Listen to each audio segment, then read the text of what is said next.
Welcome home, brave heroes. I'm Ash. This is HeroQuest, and I thought that I would go ahead and go through all of the rules and the ins and outs, hows and whys of the 2024 HeroQuest Quest Jam. This is a free-to-enter jam, and you could win physical prizes, and there's absolutely no fee to enter to participate, and anybody who does enter will definitely get their quest built here in my office and a video made about the quest. You'll get feedback from me. You'll get a bit of a dramatization.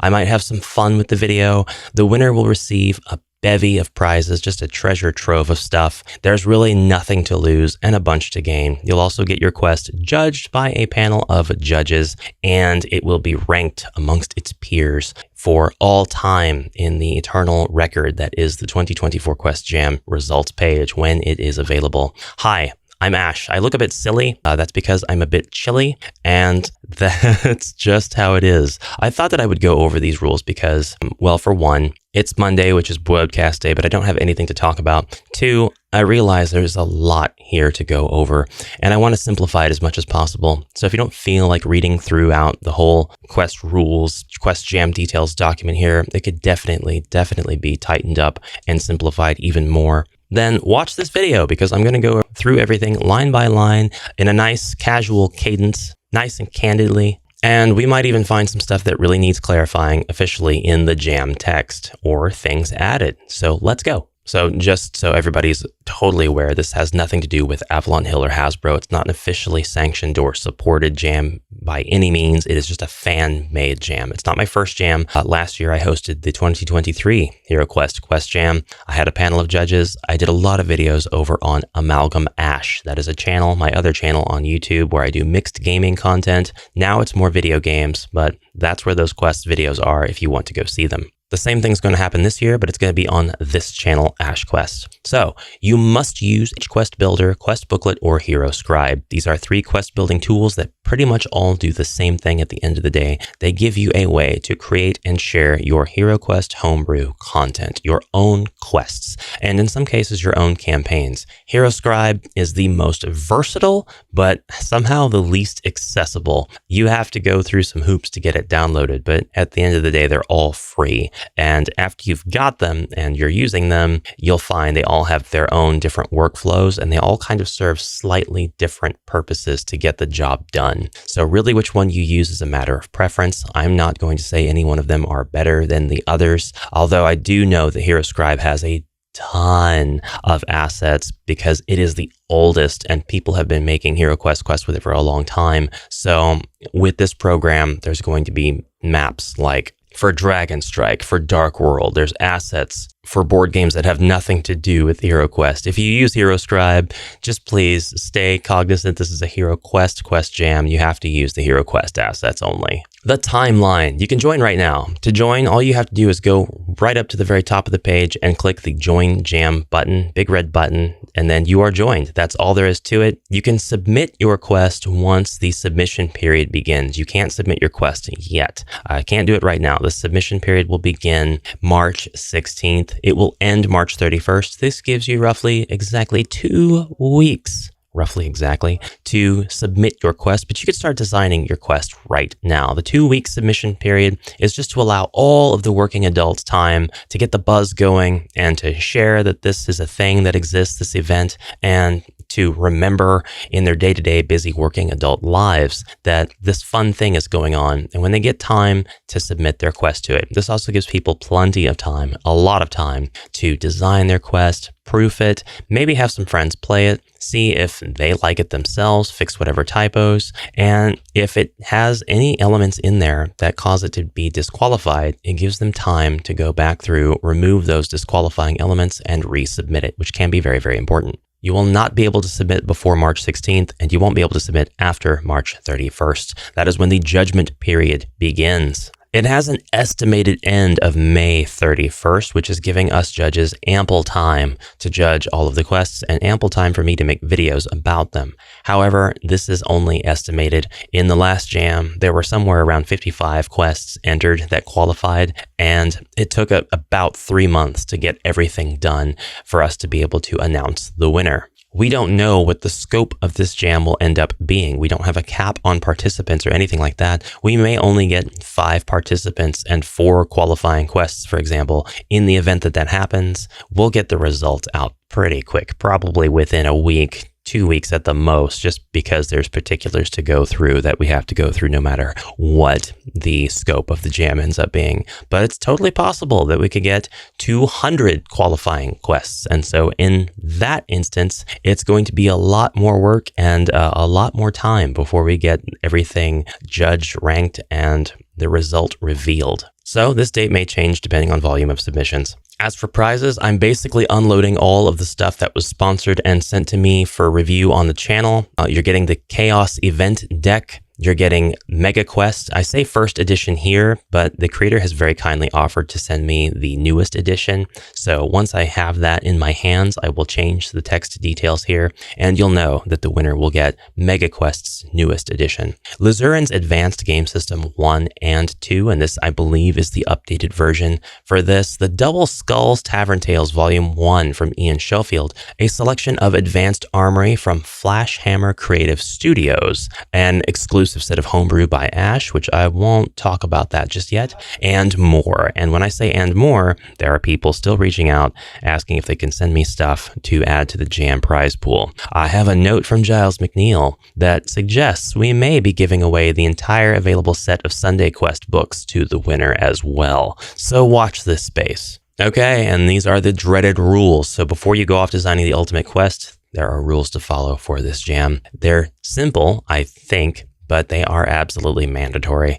And they're mandatory because judging a jam of this scope, or what this scope could be, is going to require reining in all of the wildness that could happen and really defining things so that people can have some sort of order to what they're doing. And it'll make things a lot easier on the judges and myself if we have these limitations in place. I saw a complaint on the Yield-In forums that there were too many rules, and I totally think that that's a valid take. That is definitely something that I'm going to try to work on. Take these rules, tighten them up, and simplify them even more, but do so in a way that answers people's questions about the rules and edge cases. In any case, participants will be expected to have read, understood, and agreed to the rules here. The quests have to be created in one of the above tools. You might be somebody who likes drawing your quests out on paper. If so, I love that so much. You might have collections of homebrew in notebooks or on graph paper in the attic or somewhere buried in the closet. If you want to submit that stuff, it's fine, but make sure you translate it into one of the available quest building tools listed in the jam. Quests must be submitted as PDF files. Zipped files are fine, but no screenshots, please. I say PDF here, but if the above tools at any point allow you to export to another format such as PNG or JPEG, you may use those formats, but you're using the format that the tool supports, not a format of a screenshot that you take of the quest so that you can manipulate it or anything like that. It has to go straight from exported from tool to jam, if that makes sense. Each participant can only submit one quest. I don't want anybody entering many quests in the hopes that that raises their chances of winning. Everybody should be able to just do one quest. One quest is the minimum, one quest is the maximum. If you have an entire campaign of your homebrew Revenge of the Ogre Horde, I'd love to receive that and review it on the channel. I mean, it's not going to be qualifying on the quest jam, but I still, send it to me. Once submitted, participants will be able to edit and re-upload their submissions. However, after the judgment period begins, no quest may be updated or changed in any way until after the jam judgment period is over. This is just a given because it's the way that itch.io works with jams. Anybody who submits actually still has full control to take their entry down, to change it, to submit a new version, whatever they want to do. And that might be necessary. If you get started on your quest now and you submit it early on during the submission period, you may get feedback that tells you there's stuff in here that actually disqualifies your quest. It's bleeding over onto the second page. You used too many mummies. The game system and the expansions don't allow you to have that many. Something like that, of that nature, you have time now to take that quest and fix the disqualifying elements before resubmitting. So that's actually pretty handy. But after the judgment period begins, everything becomes locked. Any quests that didn't get submitted up to that point will not be able to enter. Any quests that didn't get resubmitted at that point to remove disqualifying elements will not be able to enter. People won't be able to take their stuff back and change it before the judges can notice. Everything is locked at that point, and the judges are able to view the content that was submitted. Quests may not use more than one board, no double quests, and quests cannot use the board more than once. You can only use the board one time, no Dark Company style quests, no saying, hey, when you get to this point, go ahead and pick up all the stuff off the board and put this enemy here. That's reusing. We want to be able to say, here's the quest in its entirety, all in one picture. Quests are limited to one page. Even if there is a blank second page, remove it. Yes, this does mean that you're not going to be able to include your extra page or pages of homebrew mechanics or lore or long script that you want Mentor to read once the heroes reach the dying king. You won't be able to explain away the 15 minigames that you've hidden in your quest. Not unless you can do that all in the span of a single page. This one I think is pretty simple, and I know a lot of people are going to think it's so simple that I shouldn't even have to explain it, but there will be folks who do ask because they want to know, they want to be sure, and that's fine. Your quest map will always be able to take up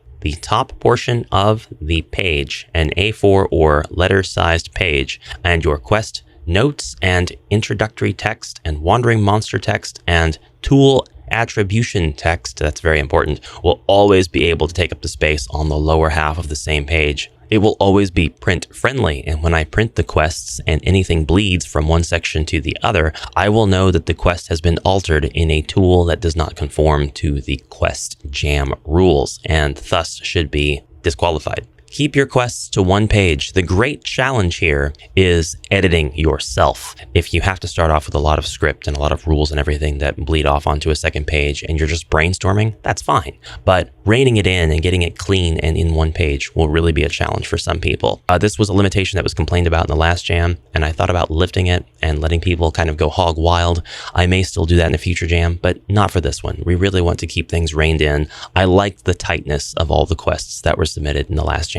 Quest PDF files may not be altered in any way. No markings drawn on them, no extra visuals added just for clarification or to give yourself more homebrew assets than what the tools give you. No post-quest additions in any way. No taking the image that it exports and resizing it so that you have more room. No taking the quest text and resizing it so that you can add more text that the quest tool didn't give you enough room to add. These are automatic disqualifications. And due to the amount of work that's put into post like this, it's likely that you're not going to have a way to really fix it and resubmit unless you do the whole quest over again. So please don't do that. Again, go from the export in the tool to submission. That is the safest path to making sure that a lot of these rules are followed. Any attribution text, such as made with HeroQuest Builder, must be kept. If your tool of choice has any sort of spot at the bottom or at the very top or anywhere where it's like this was made with questbooklet.com or made with HeroQuest Builder, you can't take that off. If it ends up bleeding onto the second page and you think your one-page rule is fine and followed, you're wrong. You need the attribution text to stay on the same page. It's actually not taking up any space that you'd have access to if you were trying to make sure you had as many notes as possible, as much room for notes as possible. It's in the margins. So please don't let this attribution text bleed over onto the second page. Your HeroQuest Builder quest will be disqualified. Plagiarism of any kind is prohibited. Copying others' quests is not allowed. If somebody has submitted an awesome quest like My Dad is Dracula's quest that won last year, you can't just take that and paste it into this jam thinking, all right, people will love it. And even if you make minor changes, that's heavily discouraged. And as long as we can spot that, we will disqualify it. However, if you want to pretty much carbon copy any of the official quests available in official quest books or campaigns out there published by Games Workshop / Milton Bradley or Avalon Hill, and you want to make a remix or add your own flavor to that quest, like revisiting the trial or the rescue of Sir Ragnar, but it's a version where Sir Ragnar is in full knight gear waiting for you, and when you get there he betrays you, sounds the alarm, and greenskins pop out from all over while he's a boss. Why am I giving you ideas? That sort of thing is perfectly fine. That's not plagiarism, that's remixing. As long as you are remixing an officially released quest, I'm totally fine with that, and I will allow it for the jam. If you are remixing your own quest, something that you submitted last year, I will allow that as well. So like if Moseth, for example, wanted to remix his quest Stemming the Tide, and he made a Stemming the Tide remix, or he could name it whatever he wanted, honestly, then it would be totally allowed. That's not plagiarism, that's your own work, so it's fine. But if anybody else did that and used somebody else's quest, I'd boot him. Quests must make use of the existing assets. A complete list of all the assets allowed is specified here on the page, and I'll get to those here in just a moment. All the quests remain the creative property of their creators. This is asked a lot. Hey, do we get to keep our copyright or whatever? Yeah, of course you do. I mean, the HeroQuest elements are going to belong to Avalon Hill, obviously, but if you are writing your own original story down below in the quest notes, that's not something that anybody else actually has a right to, not even Avalon Hill. You are creating copy when you create your own text, your own quest notes. You're creating something that actually infers that you have the copyright, and that copyright is established as soon as you create this thing. So it's important for people who want to keep their stuff, the creative property, and those attributions.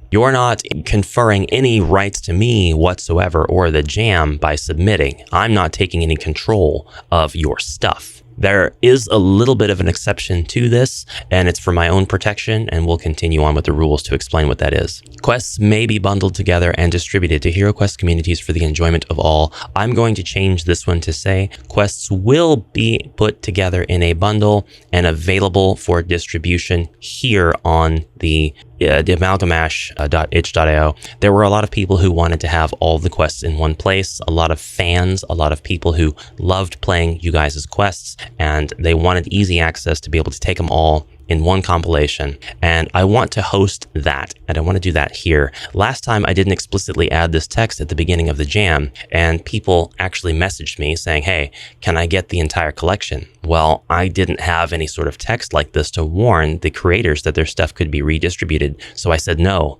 And some folks went ahead and bundled stuff anyway, which I don't condone or appreciate because you didn't have the permission to do so. But this time around, this is pretty much here in the rules to make sure that people who submit their quests know if you submit something, it's going to be added to a collection of quests where it will be distributed for free to anybody who wants to play all of the quests in the bundle. It's not getting sold, and it's not getting paywalled in any way, shape, or form. Nobody's making money off your stuff. But I'm just letting people know, because to some people it does really, really matter that your quests will be put in a bundle so people can get to it easily and download all the quests at once. Quests submitted will be played on the HeroQuest YouTube channel, and the author of the quest text agrees to allow the text to be read in the videos made and shared. More information on license below. This is to protect me because, as I said, when you put pen to paper or finger to key, you're creating something that's yours.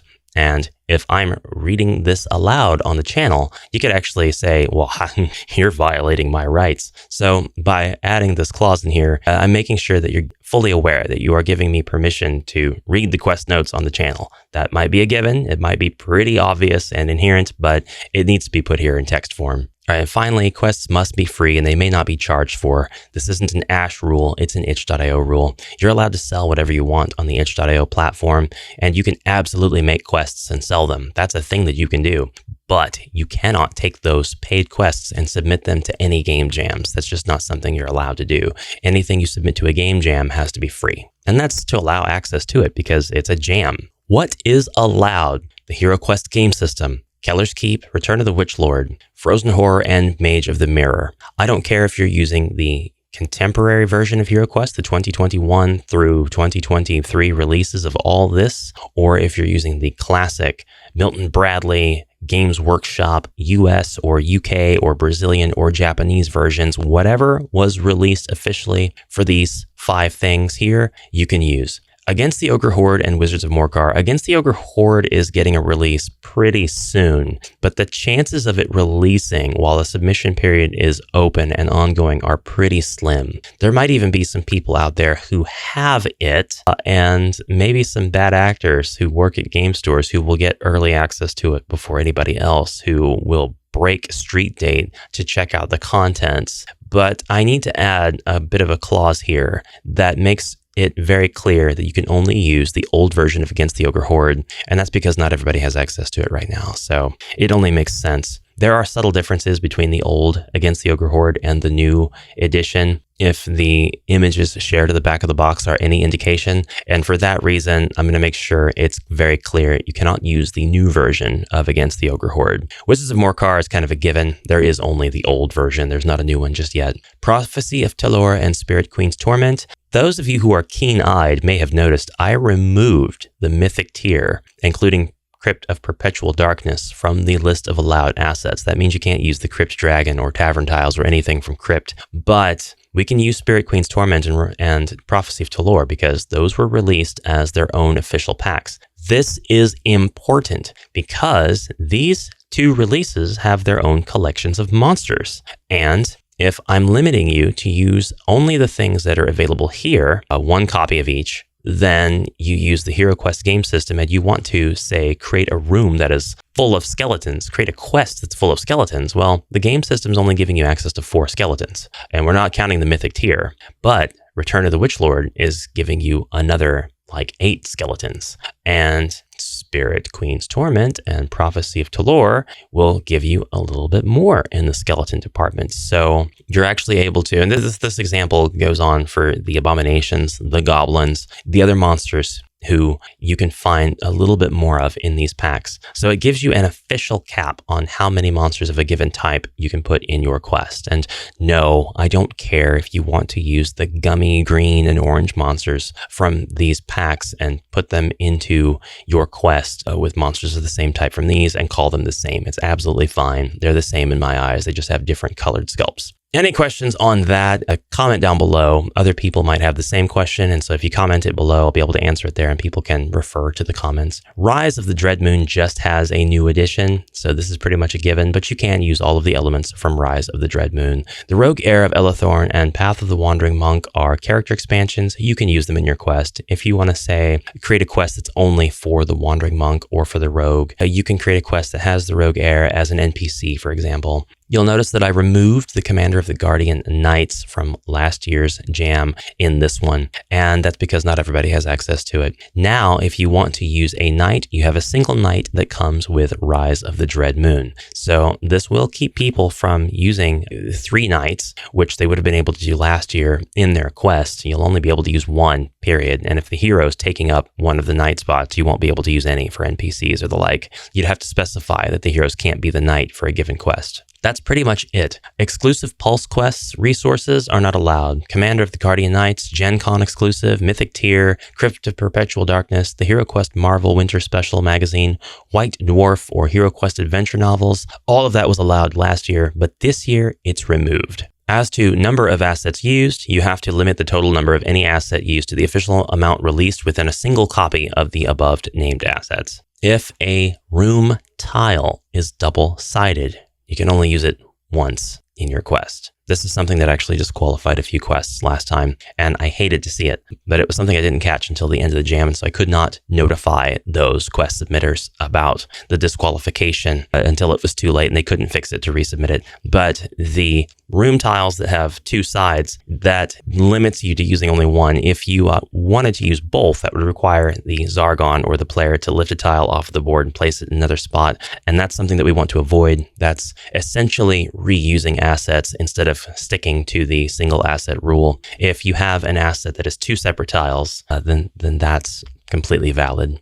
Okay, who is the adventuring party? This was something that some people who submitted quests or who were thinking about submitting quests were pretty confused about. They were like, well, what if it's a team of experienced veteran heroes who are all powered up and have the Talisman of Lore and the Spirit Blade and all crossbows? Listen, this depends on what you write for your quest. You get to specify that party of adventurers. You get to say who this quest is for. However, if you, as a participant, do not provide this detail, then it will be automatically assumed that a beginning party of adventurers of any configuration, that is to say, the classic barbarian, dwarf, elf, and wizard, or perhaps remove one of these, add a knight, perhaps remove one of these, add a rogue, perhaps a druid, warlock, wizard, and bard. Whatever party the players want to start with would be perfectly allowed. But if you want to specify that your quest is a solo quest for a monk or a barbarian, or you want to make a quest that is only for a wizard and a druid and exactly 3 men-at-arms, you can do that. You just have to specify it in the quest notes. How are the entries judged? All the entries will be judged by a panel of judges, including me. We will rate them on their own merits across 5 categories. We will not be comparing apples to oranges and quest to quests. The rankings are subjective and based on the perspective and experience of each judge. No 2 entries may be judged the same. I don't compare the quests when I do rankings. I say, what could the quest creator have done better? In my opinion, my subjective opinion only, Ash's subjective opinion. I saw some comments that were like, well, I never would have put that thing in there if I knew it was going to cost me a star. That's exactly how judgment works. Yeah. What if I submit a nonsensical troll quest just for laughs? There was one. There was one in last year's jam. And while it was legitimately a quest, it was really dumb. It was dumb on purpose. Don't get me wrong. I'm not criticizing it. It was submitted as a joke, though.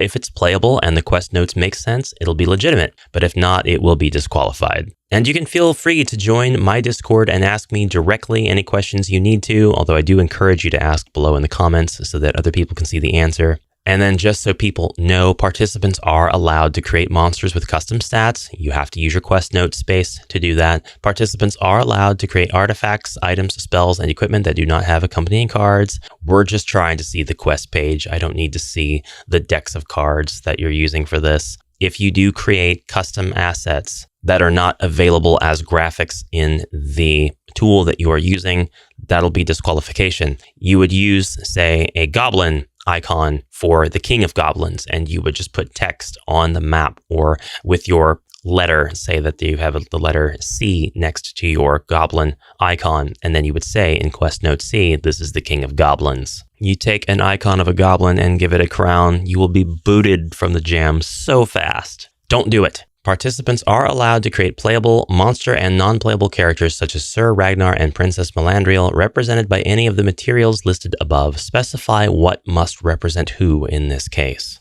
And finally, participants are allowed to create any mechanics they wish. Any special rules must be explained in the quest notes. That's basically it, guys. We just went through all of the rules. The quests will be judged on fun factor, originality/creativity, challenge balance, replayability, and playtime length. And these are, as I said, all things that can be factored on a quest's own merits without having to compare it to anything else. And it is going to be subjective and based on the judge's perspective. If there is a tie, I reserve the right to break ties on any arbitrary judgment criterion at the time of the tiebreaker. And I need to update who is judging the entries because I got Giles McNeil again this year. So Giles is 4th judge. That's it. Just 4 judges. I don't want any other judges. Perhaps we'll do 5 next year. All right, guys, I hope that clears up a lot of stuff. I hope you found this video useful. I hope you go check out some of my other content if you made it this far. It's not nearly as boring and judgy and explainy. Go watch some friendly unboxing videos or something, and I'll see you in the next one. It's going to be a fun week. I'm really excited. I'm just going to have a lot of fun this week, and I hope you will too. Thank you so much for watching. Comment anything you like down below, and until next time, onward, brave heroes.